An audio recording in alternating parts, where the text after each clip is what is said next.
प्रिय विद्यार्थियों, आज हम ब्रिटेन के संविधान में, ब्रिटेन की संसद में राज्यसभा के बारे में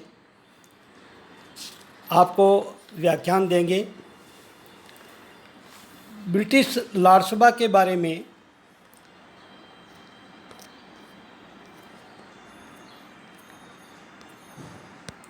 कुछ प्रश्न आपको बार बार पूछा जाता है कि ब्रिटिश राज्यसभा का गठन एवं शक्तियों की विवेचना कीजिए, अथवा ब्रिटेन की राज्यसभा के बारे में एक महत्वपूर्ण प्रश्न बार बार पूछा जाता है कि ब्रिटिश राज्यसभा विश्व का कमज़ोर उच्च सदन क्यों कहा जाता है। या आपको ब्रिटेन के राज्यसभा के पक्ष और विपक्ष में तर्क पूछा जाता है, जिसमें एक कोटेशन पूछा जाता है कि राज्यसभा का या तो अंत होना चाहिए या सुधार, समीक्षा कीजिए। आज हम इस व्याख्यान में इन सभी प्रश्नों के महत्वपूर्ण बिंदुओं पर चर्चा करेंगे।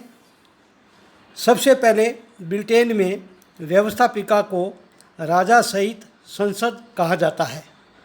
संसद सम्राट, राज्यसभा तथा कॉमन सभा से मिलकर बनती है। ब्रिटिश संसद में दो सदन हैं, जिन्हें राज्यसभा और कॉमन सभा कहा जाता है। 19वीं शताब्दी के उत्तरार्ध तक राज्यसभा एक महत्वपूर्ण सदन था, लेकिन आज राज्यसभा दूसरे दर्जे का सदन हो गया है। राज्यसभा इंग्लैंड का द्वितीय सदन है। यह कुलीनतंत्रीय, शानदार तथा वैभवशाली सदन है। इसमें शान शौकत, अमीरी और अवकाश का वातावरण रहता है। लगभग 100 वर्ष पहले राज्यसभा को कॉमन सभा की तुलना में अधिक शक्तियाँ प्राप्त थी, परंतु राजतंत्र से धीरे धीरे लोकतंत्र का विकास होने से इसकी शक्तियाँ वर्तमान में कम हो गई है। वर्तमान में राज्यसभा को अलोकतांत्रिक, असामयिक तथा असंगत संस्था कहा जाता है। राज्यसभा या संसद का विकास कैसे हुआ?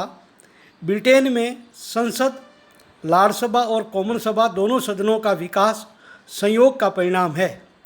1265 में एडवर्ड प्रथम के शासनकाल में ब्रिटेन में भयंकर अकाल की स्थिति पैदा हो गई थी और राजकोष रिक्त हो गया था। इस राजकोष को भरने के लिए, जनता पर नए कर लगाने के लिए एडवर्ड प्रथम ने राज दरबार का आयोजन किया, जिसमें कुलीनतंत्र, राज परिवार के सदस्य, धनाढ्य वर्ग के प्रतिनिधि, औद्योगिक घराने के मालिक, पूंजीपति, धर्माधिकारी एवं साधारण जनता के प्रतिनिधि पहुँचे। लेकिन स्थानीय कर विषयक मामले को लेकर वहाँ सहयोग से ही दो प्रकार के गुट बन गए, जिसमें प्रथमतः उच्च घरानों के मालिक, पूंजीपति, लॉर्ड्स, पियर्स, कुलीनतंत्रीय जो लोग थे, वो आगे जाकर लॉर्ड्स कहलाए तथा साधारण जनता के जो प्रतिनिधि थे वो कॉमन्स कहलाए। और इसी प्रकार ब्रिटेन में इन दो संसद के दो सदनों का विकास हुआ, जिसमें प्रथम सदन राज्यसभा और द्वितीय सदन कॉमन सभा कहलाए। इसी प्रकार राज्यसभा की रचना कैसे होती है? ब्रिटिश राज्यसभा विश्व का सबसे बड़ा उच्च सदन है।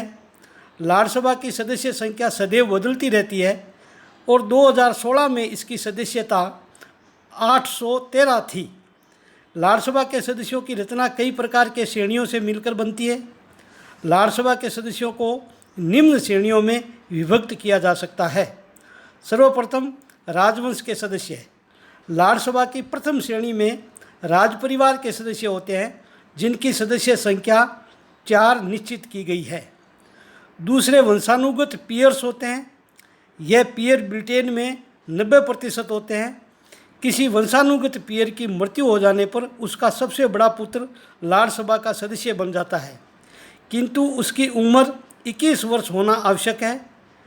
पियरेज एक्ट 1958 के अनुसार अब वंशानुगत लॉर्ड के लिए उसकी उम्र 21 वर्ष होना आवश्यक है। तीसरे प्रकार के जो लार्ड होते हैं उन्हें आध्यात्मिक लार्ड या धार्मिक लार्ड कहा जाता है। इनकी संख्या 26 होती है, जिसमें आर्क बिशप तथा इंग्लैंड के चर्च के बिशप होते हैं। स्कॉटलैंड के वंशानुगत पियर्स में इनकी संख्या 16 होती है। न्यायिक लार्ड, ब्रिटिश लार्ड सभा में 9 कानूनी या न्यायिक लार्ड होते हैं, जिनकी नियुक्ति विधि विशेषज्ञों द्वारा की जाती है।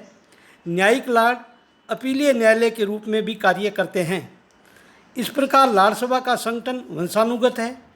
इसके अतिरिक्त सरकार बहुमत प्राप्त करने के लिए भी प्रतिभाशाली सदस्यों को प्रधानमंत्री नियुक्त कर सकता है। भूतपूर्व प्रधानमंत्रियों को भी लार्ड की उपाधि दी जाती है। लार्ड सभा के सदस्यों के विशेषाधिकार। लार्ड सभा के सभी सदस्यों को सदन में भाषण देने की स्वतंत्रता है और उनके द्वारा दिए गए आलोचना या भाषण के आधार पर किसी भी व्यक्ति को मानहानि का मुकदमा दायर करने का अधिकार नहीं है। अधिवेशन काल में किसी भी सदस्य को बंदी नहीं बनाया जा सकता है। लार्ड सभा के सदस्य सम्राट के पास व्यक्तिगत रूप से मिल सकते हैं। कॉमन सभा के सदस्यों को ये अधिकार प्राप्त नहीं है। लार्ड सभा ब्रिटेन में सर्वोच्च न्यायालय के रूप में भी कार्य करती है तथा ये जनता की अपीलें सुनने का कार्य करती है। अधिवेशन, ब्रिटेन में संसद के दोनों सदनों का अधिवेशन एक साथ ही होता है, लेकिन सदन का प्रारंभ और अवसान भी एक साथ ही होता है। लार्ड सभा का अधिवेशन सप्ताह में केवल 4 दिन के लिए लगभग 2 घंटे प्रतिदिन होता है। गणपूर्ति 3 सदस्यों से ही हो जाती है और विधि पारित करते समय 30 सदस्यों की उपस्थिति आवश्यक है। लार्ड सभा के पदाधिकारी, लार्ड सभा का अध्यक्ष लॉर्ड चांसलर कहलाता है और राजा अध्यक्ष की अनुपस्थिति में उपाध्यक्ष भी नियुक्त कर सकता है और अन्य सदस्यों में सदन का लिपिक, सार्जेंट और प्रमुख व्यक्ति होते हैं।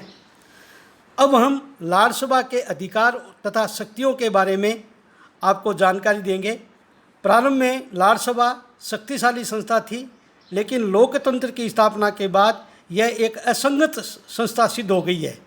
सर्वप्रथम 1911 तथा 1949 के संसदीय अधिनियम द्वारा लार्ड सभा की शक्तियों को कम कर दिया गया है और लार्ड सभा के कुछ अधिकार एवं शक्तियाँ जो सीमित रूप में ही हैं, वो जो निम्नानुसार है। सर्वप्रथम परामर्श संबंधी शक्तियाँ। ब्रिटेन में जब कॉमन सभा का विघटन हो जाता है और मंत्रिमंडल अपने पद से त्यागपत्र दे देता है, तब सम्राट को या महारानी को कुछ प्रशासनिक परामर्श की आवश्यकता पड़ सकती है और ऐसी परिस्थिति में सम्राट लार्ड सभा से परामर्श ले सकता है। इस प्रकार लार्ड सभा सम्राट को परामर्श देने का कार्य करती है। विधायी शक्तियों में सन 1911 ईस्वी तक साधारण विधि निर्माण में लार्ड सभा तथा कॉमन सभा की शक्तियां समान थी। यद्यपि साधारण विधेयक किसी भी सदन में पेश हो सकता है, लेकिन 1949 के संसदीय अधिनियम द्वारा यह निश्चित कर दिया गया है कि यदि साधारण विधेयक कॉमन सभा में 2 अधिवेशनों में पास हो गया है तथा 1 वर्ष की अवधि हो गई है, तो वह विधेयक पारित समझा जाता है। इस प्रकार इस अधिनियम के बाद लार्ड सभा की साधारण विधेयक के बारे में 2 वर्ष की जगह विधेयक को विलंबित करने की शक्ति 1 वर्ष कर दी गई है। इस प्रकार ब्रिटेन में कॉमन सभा की तुलना में लार्ड सभा की विधायी शक्तियाँ नगण्य है। दूसरी, कार्यपालिका शक्तियाँ। ब्रिटेन में संसदीय व्यवस्था है। इस शासन प्रणाली में मंत्रिमंडल कॉमन सभा के प्रति ही उत्तरदायी होता है और कॉमन सभा ही मंत्रिमंडल को अविश्वास प्रस्ताव पारित करके अपने पद से हटा सकती है। परंतु लार्ड सभा को मंत्रियों से सिर्फ प्रश्न पूछने का अधिकार है। अविश्वास प्रस्ताव पारित करके मंत्रिमंडल को अपदस्थ करने की शक्ति प्राप्त नहीं है। चौथा है वित्तीय शक्तियाँ। धन विधेयक केवल कॉमन सभा में ही पहले प्रस्तावित किया जाता है। लार्ड सभा धन विधेयक को 1 माह से ज़्यादा नहीं रोक सकती है। 1 माह की अवधि के बाद विधेयक को सम्राट की स्वीकृति के लिए भेज दिया जाता है तथा 1911 के संसद अधिनियम द्वारा लार्ड सभा की वित्तीय शक्तियों को भी कम कर दिया गया है। अंतिम, न्यायिक शक्तियाँ। लार्ड सभा को न्यायिक क्षेत्र में कॉमन सभा की तुलना में महत्वपूर्ण शक्तियाँ प्राप्त हैं। लाड़सभा प्रारंभिक न्यायालय के रूप में अपने सदस्यों पर लगाए गए राजद्रोह का निर्णय करती है। अक्टूबर 2009 तक लाड़सभा सर्वोच्च अपीलीय न्यायालय के रूप में भी कार्य करती थी और ये कार्य 9 कानूनी लॉर्ड द्वारा किया जाता था, जिसकी अध्यक्षता लॉर्ड चांसलर करता था। लेकिन लेटेस्ट संवैधानिक सुधार अधिनियम 2005 के अनुसार 2009 में ब्रिटेन में सर्वोच्च न्यायालय की स्थापना कर दी गई है और लाड़सभा को अब प्राप्त समस्त न्यायिक अधिकार जो पूर्व में लाड़सभा के पास थे, अब सर्वोच्च न्यायालय को प्राप्त हो गए हैं। इस प्रकार लाड़सभा एक कमज़ोर सदन बन गया है। यहाँ आज इतना ही इस लेसन में हम आपको जानकारी देंगे। अगले लेसन में हम लाड़सभा के पक्ष और विपक्ष में तर्क के बारे में आप सभी विद्यार्थियों को जानकारी प्रदान करेंगे। धन्यवाद। जय हिंद।